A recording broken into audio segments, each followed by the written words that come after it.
diserang oleh Rusia, ya kan? Ukraina meminta bantuan kepada Amerika Serikat, meminta bantuan kepada NATO, ya kan? Akan tetapi kenyataannya NATO dengan Amerika Serikat Anda nggak membantu. Ini kenyataan publik lah yang kita lihat di televisi, yang kita baca di media, yang kita dengarkan di televisi atau di YouTube seperti itu. Ada nggak pernyataan statement bahwa kami siap membantu seperti itu?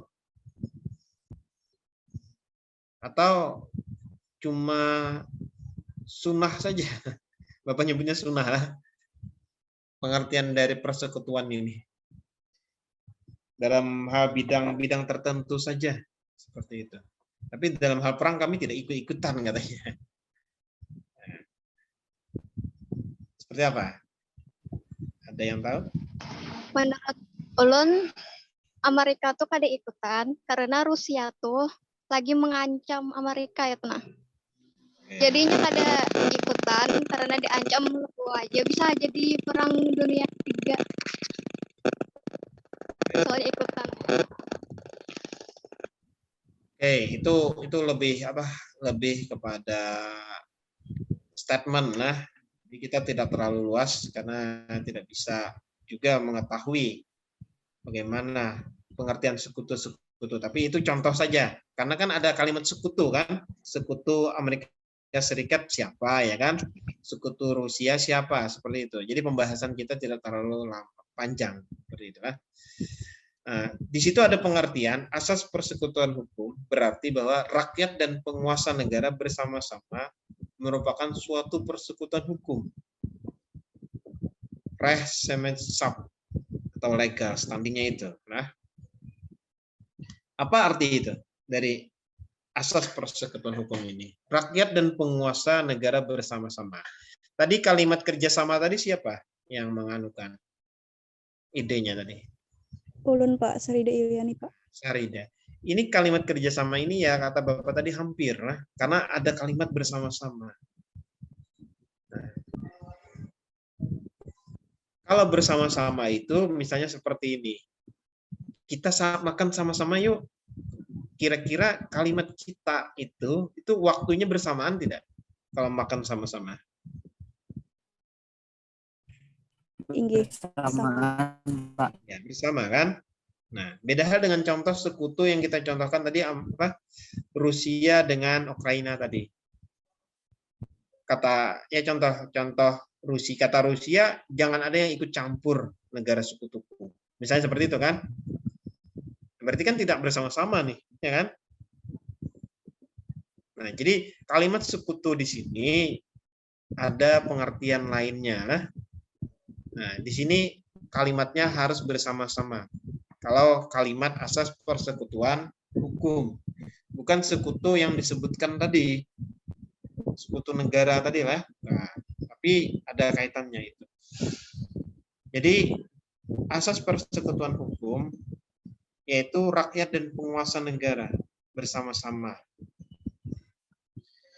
Bersama-sama mewujudkan sebuah negara yang ideal itu seperti apa? Yaitu negara maju.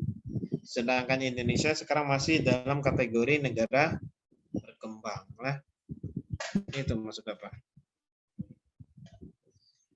Jadi rakyat dengan penguasa ini dalam tanda kutip ada eksekutif, ada legislatif, ada yudikatif yang ada di pembagian kekuasaan yang adanya di hukum tata negara lah, res politika namanya. Ada pembagian kekuasaan yang mana itu ada eksekutif kita dipimpin oleh presiden, kemudian legislatif itu ada DPR dan DPD Republik Indonesia, kemudian di yudikatifnya itu ada Mahkamah Agung, Mahkamah Konstitusi, Komisi Yudisial.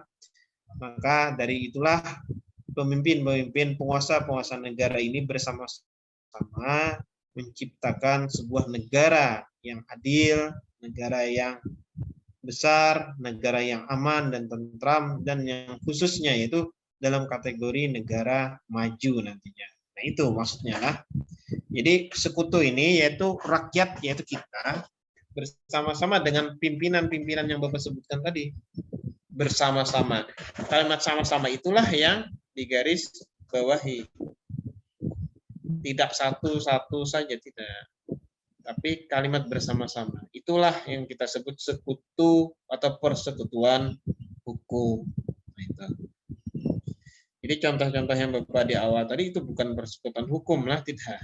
Tapi itu sekutu antar, ya tadi bisa disebut perjanjian antar negara. Yang mana dalam hal ekonomi bisa dibantu, dalam hal terkait dengan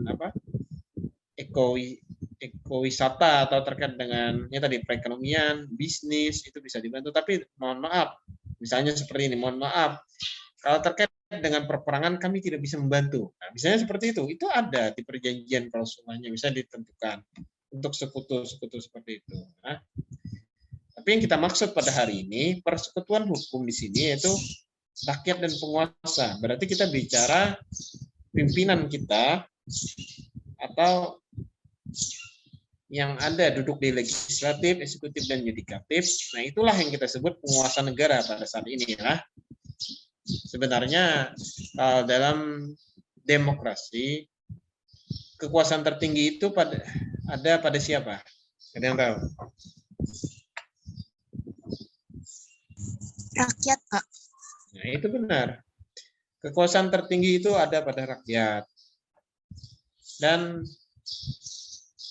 rakyat ini kalau dia menginginkan sesuatu hal kepada kalimatnya di sini kepada penguasa negara itu wajib mengabulkanlah karena sebenarnya penguasa negara ini di atasnya yaitu adanya rakyat. Kalau tidak adanya rakyat, penguasa negara ini tidak ada, tidak bakal ada seperti itu. Lewat 5 tahun sekali kita ada pemilihan terkait dengan perwakilan rakyat kita yang ada di Senayan, di provinsi dan di kabupaten. Nah, makanya kalau tidak ada rakyat, siapa yang memilih mereka? Kan seperti itu. Jadi kawan-kawan yang ada di Senayan, penguasa-penguasa pada saat ini itu bapak-bapak, ibu-ibu yang ada di sana itu adalah wakil-wakilnya rakyat. Dan benar adanya Undang-Undang Dasar 1945 menyatakan bahwa negara kita, negara hukum, yang mana kedaulatannya berada di tangan rakyat. Nah, itulah. Jadi rakyat dan penguasa ini statusnya sama, sejajar, bukan berarti rakyatnya di bawah oleh penguasa, tidak. Tapi tadi kalau kembali ke Undang-Undang Dasar 1945, rakyat itu adalah di atas dari penguasa negara ini. Karena yang memilih presiden, memilih anggota DPR dan DPD itu rakyat. Nah, kadang yang hal-hal seperti inilah yang kadang tidak kita pahami lah. Undang-Undang Dasar 1945 itu berapa kali sih dalam seumur hidup dibaca? Kan pertanyaannya seperti itu. Jangan-jangan kawan-kawan mahasiswa-siswi di sini ada yang tahun 1 kali aja pembacanya. Pasalnya saja jumlahnya tidak tahu kan? Nah, itu. Kalau dalam wawasan bernegara itu ada 4 yang harusnya tahu lah.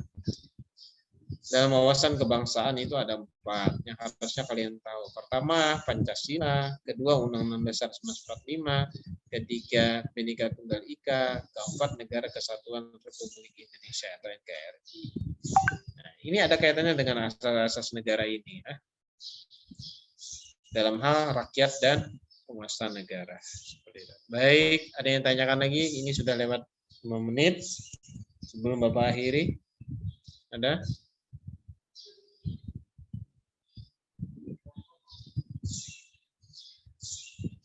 Ada yang ditanyakan? Sekali lagi Bapak absen yang tadi, yang absennya masih bolong. Siti Fatimah sudah ada? Siti Fatimah? Oke, tidak ada. Sumiati? Hadir, Pak. Oke. Taufik Rahman? Pak. Hadir. Oke. Muhammad Ilmi. Muhammad Ilmi. Baik, tidak ada. Yulida Nur Azmi. Bapak Muhammad Ilmi ada, Pak. Ada di Zoom, tapi orangnya kada ini nggak menyaut. Oke. Yulida Nur Azmi. Yulida Nur Azmi ada.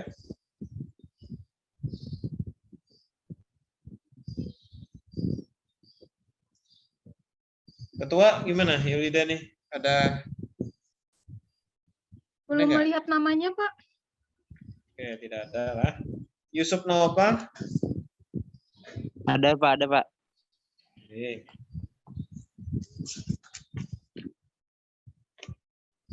Sahrijal Helmi. Ada Pak. Ada.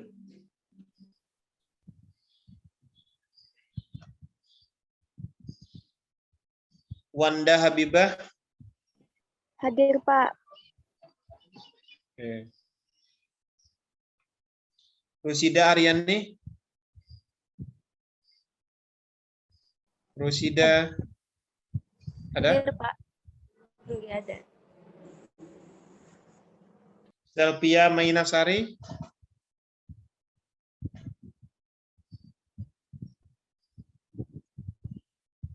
Delpia Mainasari ada?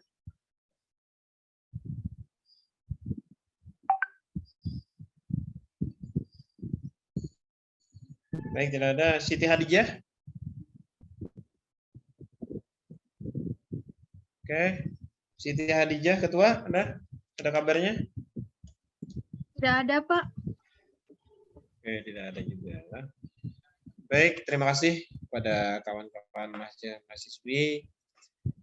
Setelah ini ada chat Bapak di Classroom, silakan dikerjakan nantinya pengerjaannya, petunjuknya juga nantinya ada di sana untuk evaluasi perkuliahan pada hari ini. Jadi kita setiap perkuliahan ada evaluasinya lah, supaya Bapak ingin mengukur nantinya bagaimana pemahaman kalian terkait dengan materi-materi yang Bapak sampaikan. Oke, baik, sekali lagi terima kasih. Terima kasih juga pada ketua kelas. Nantinya mohon ketua kelas sharekan link terkait dengan Google Drive-nya dan yang lain juga. Terima kasih juga Bapak ucapkan atas kehadirannya di partisipasi Zoom meeting pada hari ini.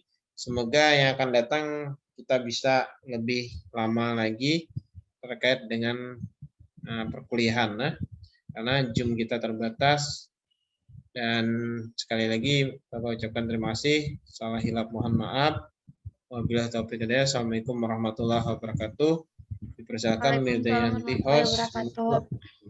Waalaikumsalam warahmatullahi wabarakatuh. Terima kasih, Pak. Oke, Bapak izin live lebih awal lah. Inggih, Pak, inggih. Oke. Iya, Pak. Terima kasih, Pak.